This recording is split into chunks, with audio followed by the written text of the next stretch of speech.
All right, welcome back. We're going to be doing some breakdowns weight by weight all the way through. We're going to do the first two weights together, 98 and 105, because they're a little smaller than some of our major weights in the middle. So once again, I'm Tony Greathouse, the founder and CEO of Associated Wrestling Press and MichiganGrappler.com. And with me, I have the two smartest wrestling minds in the country, AWP high school analyst Steve Wodzinski and AWP college analyst JJ Johnson. And these guys are going to help me. We're going to go through weight by weight. We're going to look at who the top guys are and kind of some dark horses, and they're going to give their insight and analysis on each weight class. The pre-seeds are released, and you can find them on MichiganGrappler.com, GrapplerFall and you can go through and read those, check them out for yourself, and we're going to reference them kind of as we talk. So, starting out with 98 pounds, we got top seed Trevor Gialombardo from Michigan, Petoskey, Michigan. He was a All-American last year, Folkstyle Nationals. He's the top seed. 2 seed Billy Simpson, first ever Oklahoma wrestler to come to the Grappler Fall Classic. Super pumped about that. And then after those guys, we got a fleet of really good kids, 9th, 10th, even some 8th graders mixed in. So let's get right down to it. Steve, go through your pre-seeds for me real quick and let me know just kind of a breakdown real quick of what you got with each kid one by one. All right, Guillermo Lombardo, only junior registered, took 4th the GFC last year at this weight, I believe. So he's going to be physically probably the most mature kid at this weight, and lots of success high school, 103. Probably should have been a state qualifier last year, had a really tough region. Billy Simpson, cadet freestyle AA. He was at 88 pounds, I think, in Fargo this summer. Cole James, Michigan 10, one of the other returning high schoolers. Tough kid, probably could have been a regional state qualifier last year, had a pretty tough draw. Michael Mars, one of the best incoming freshmen this year, probably the top 10 incoming freshman in the state. What high school is he going to? Westland John Glenn. Rockets, all right. Yeah, former Bottle Rocket. And then number 5, David Schneider, returning regional qualifier. Allegan, Michigan. Number 6, we got Ann Arbor Pioneer in the house, Rayvon Foley, who was, I think, 1 point away from placing in Fargo this summer. He was definitely top 10. Yep. Number 7, we got Ben Kamali, really good incoming freshman from East Lansing. Number 8, Kevin Davenport, really talented 8th grader out of Pontiac. Number 9 is Jordan Hamden, who's won like a million My Way state championships. He's from Hudson, Michigan, also an 8th grader.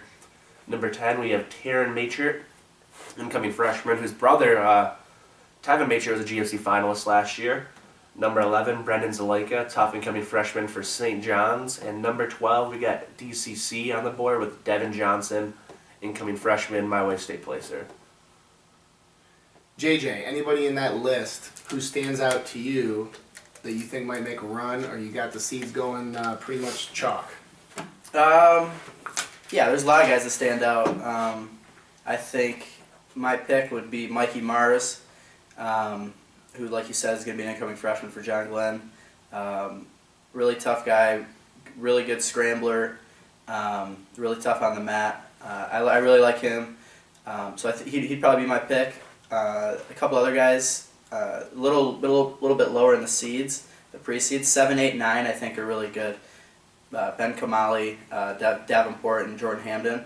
All those guys are really tough, really athletic. I don't know how big Hamden is right now. I don't know if he's a full 98. If he is, he's going to be really dangerous.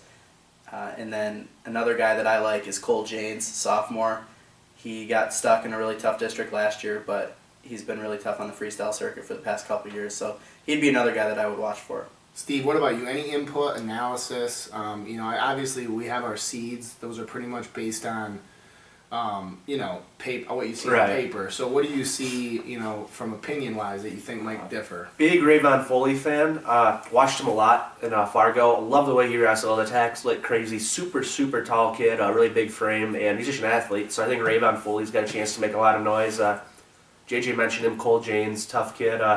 Mike Mars, could see either of those guys winning it. And then looking lower, I haven't seen Taryn Machert wrestle a ton, but just from knowing the history of his brother, who was like a really good athlete, really funky, I'm interested to watch Taryn Machert and see what he can do. This weight class, the 98-pound weight, the Grappler Fall Classic is one of the few tournaments that has a sub 100 weight class in the high school division, and every year we kind of see up and coming kids that kind of break out. Foster Carmen won it one year, Yep. 98. Wrestled Keenan Store in the finals. Yep, so which were two of the best up-and-coming guys. Last year, Austin Franco took second, Yep. lost to Louis Hayes in the finals, but really kind of put himself on the map. And then he went on to have one of the best middle school seasons we've seen in a couple of years. Do you see anybody looking at, especially maybe 8th graders or even some incoming freshmen who aren't really that known nationally right now that you think could break out and might be someone 3 years from now who, like a Foster Carmen or a Kanan Store, will be on the map? Kevin Davenport, really athletic kid, lots of upside. Not sure if he's like a top 4 guy right now at this weight because it is one of the deeper 98 groups we've had, but I think down the road that's a guy that's going to be making a lot of noise, especially if he can come in as a 103-pounder next year for Pontiac. Another guy too to keep an eye on that didn't crack the pre-seeds, but he didn't enter any seeding criteria, but he's a stud. I've seen him wrestle a few times, and that's James Whitaker out of the Lansing area. He's an 8th grader.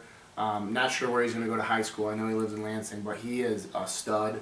And I'm pretty sure he was top 3 last year in the My Way State meet at around 90, 95, which those weights are always pretty competitive. So he's another guy too to look out for.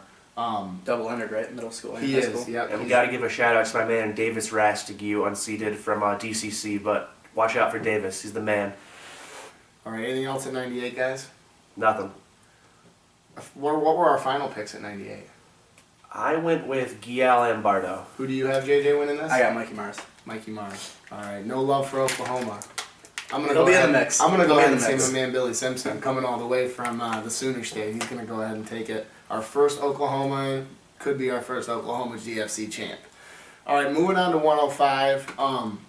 This weight is deep. A lot of times 105, we always get a few really good kids at 105, but sometimes it's thin because it's this early in the year. A lot of kids that are going to be 103 during the season maybe aren't down to weight yet, and very rarely do we get a lot of guys who are returning state placers and so on. But we got Louis Hayes, returning GFC champ, who one of the best kids in the country lightweights. He's done it all, Fargo folk style. He's been right in the mix. Austin Franco, who we previously mentioned, incoming freshman, one of the top in the country. Him and Hayes wrestled here in the finals last year. But then we got Jared Hassenhauer, who's a state placer, Andrew Flick, who's a state placer, and a few other state qualifiers. So, Steve, quickly give me a rundown again and what we got here with our top guys and all the way down with the seeds. All right, well, Hayes and Franco, top 2, you touched on them. Number 3, Hassenhauer, he's a junior. Going to be a big 105-pounder. Really like him a lot. Think he has a chance to win it. He can hang with Hayes and Franco and anyone else. Flick, another tough kid. He was a GFC. Oh, maybe he didn't place last year, but he's a GFC veteran. Been a few years. Like him a lot. Chad Kraft, the 5 seed from Ohio. Don't know a ton about him, but Ohio State qualifier. I'm excited to see what he brings to the table. Number 6, we got Emilio Sanchez from St. John's, returning GFC placer. He had a great season last year for St. John's. Yep, number 7, we got Kevin Thomas, the only senior at the weight from Troy, Michigan. I think he be right in the mix to place pretty high. Number 8, Jacob Bell from New York, TOC champion. Number 9, Kyle French, Marysville, Michigan state qualifier. Then we get into some of the younger guys. Number 10, Nick Freeman, Walled Lake Central, incoming freshman, really tough kid, My Way state champ. Number 11, we got Michael Gibbs, a regional qualifier who's at Lakeland High School this year. Number 12, Mason Woltman, Florida, former GFC middle school AA. Then we got three more regional qualifiers.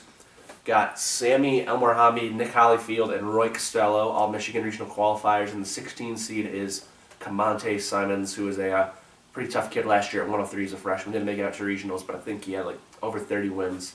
That's a pretty good. It's a pretty good field. We got, I think, 9 guys who are returning state qualifiers, which at 105, that's pretty deep.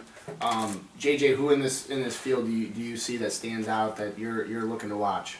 Yeah, so I really want to watch the top 2 guys. That's Louis Hayes and Austin Franco. Both guys wrestle a really hard pace. They're always trying to score points, so that's kind of what I look for in guys that I'm trying to watch. So I'll definitely be watching those guys. Andrew Flick, the 4, is a really tough kid also, so keep an eye out for him. Emilio Sanchez, he might be a sleeper guy. He looked really tough last weekend at the Olivet Fall Duels. He's another guy that wrestles really hard pace too. And then Kevin Thomas, I mean, obviously, anytime you're a senior at one of these light weights, it's a different ballgame. And if you're stronger than a lot of these freshmen and sophomores, that's definitely an advantage. So, and he was a state qualifier match away from placing last year too, so he's a tough kid also. Steve, what about you? Anybody that you see that might be a bracket buster or someone to really watch here? Two guys maybe kind of wild cards. Have never seen them wrestle before, but out-of-state guys, impressive credentials. Chad Kraft from Ohio and Jacob Bell from New York, both sophomores. Kraft was a state qualifier. Bell won the TOC, and New York is really, really deep, only 2 divisions. So, if you don't qualify for states in New York, you can still be pretty darn good wrestler. So those 2 guys I think are wild cards. Looking a little farther down the seeds. Nick Freeman, a really tough incoming freshman. Most people are probably familiar with his older brother Ben, who's nationally ranked state champ. So those are probably the guys I'm most looking forward to watching wrestle outside of the obvious ones like Hayes and Franco. Let's talk a little bit more about Hayes and Franco. These guys wrestled last year in the finals. Steve, I don't know if you remember what your memory is on their match last year, but to my recollection, Hayes controlled the match and really kind of set himself apart at that weight class last year.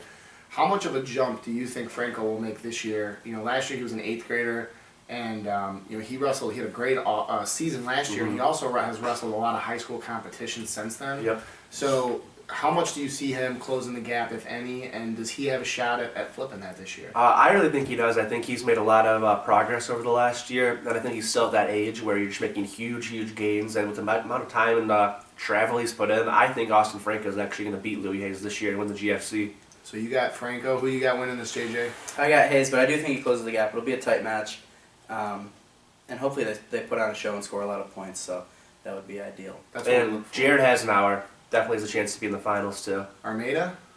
Yes. Armada High School in the house. You know who else went to Armada High School? All 10 Boudreaux. The Boudreaux. That's right. RJ Boudreaux, Lowell High School head coach.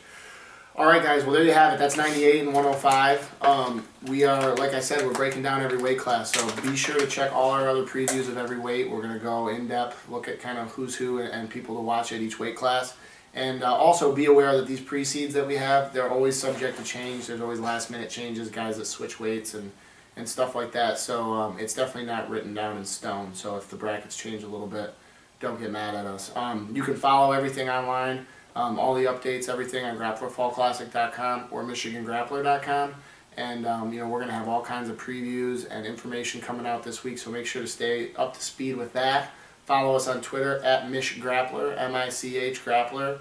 And anything that we're talking GFC, we're going to hashtag GFC 2014. And as always, we're going to hashtag Get Some, because everyone's coming this weekend to get some.